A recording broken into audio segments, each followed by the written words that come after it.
अगर मैं पूछूं कि क्या हमें लोगों की मदद करनी चाहिए, तो आप कहेंगे हाँ, मदद करना तो अच्छी बात है और मदद करनी भी चाहिए। मगर सवाल ये है कि वो मदद कब करनी चाहिए और किन लोगों की करनी चाहिए।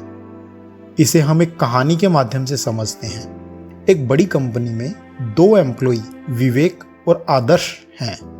उनमें विवेक बहुत मेहनती और इंटेलिजेंट होता है और आदर्श मेहनती तो होता है मगर विवेक की तरह इंटेलिजेंट नहीं होता।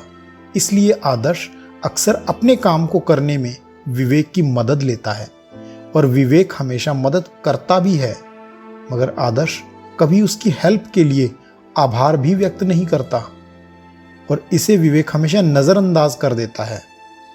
दोस्तों, यहाँ तक तो विवेक का मदद करना ठीक है, मगर धीरे धीरे आदर्श को हेल्प लेते लेते अपनी ज़्यादातर काम विवेक से करवाने की आदत पड़ जाती है और उसे ये लगने लगता है कि उसके काम में हेल्प करना तो विवेक का काम है। और अक्सर आदर्श काम में हेल्प करने का बहाना बनाकर अपना काम विवेक पे थोपने की कोशिश करने लगता है, जिससे वो खुद काम करने से बच सके।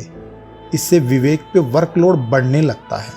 फिर जब कभी विवेक आदर्श को उसकी हेल्प करने में असमर्थता दिखाता है तो आदर्श उस पर नाराजगी दिखाने लगता है और यहीं से विवेक और आदर्श का रिश्ता खराब होना शुरू होता है।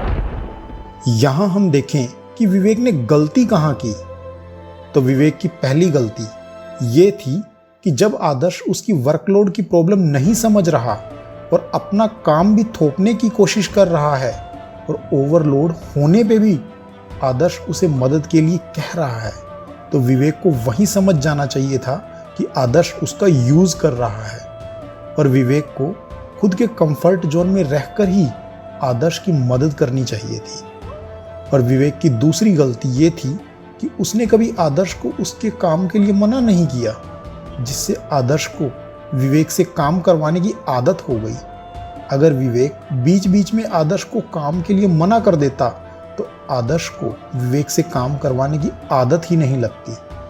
तो दोस्तों, इस कहानी से हमें यही सीख मिलती है कि दूसरों की मदद करना गलत नहीं है, मगर मदद उतनी ही करो जिससे सामने वाले को उसके मुश्किल वक्त से बाहर आने तक का रास्ता मिल सके, ना कि हम उसे मंजिल तक पहुंचा के आए। अगर हम सामने वाले को मंजिल तक पहुंचने में साथ रहेंगे तो लोग हमारा भी विवेक की तरह यूज़ करेंगे और हमें यूज होने से बचना है। आपको ये कहानी कैसी लगी, प्लीज़ कमेंट सेक्शन में ज़रूर बताएं।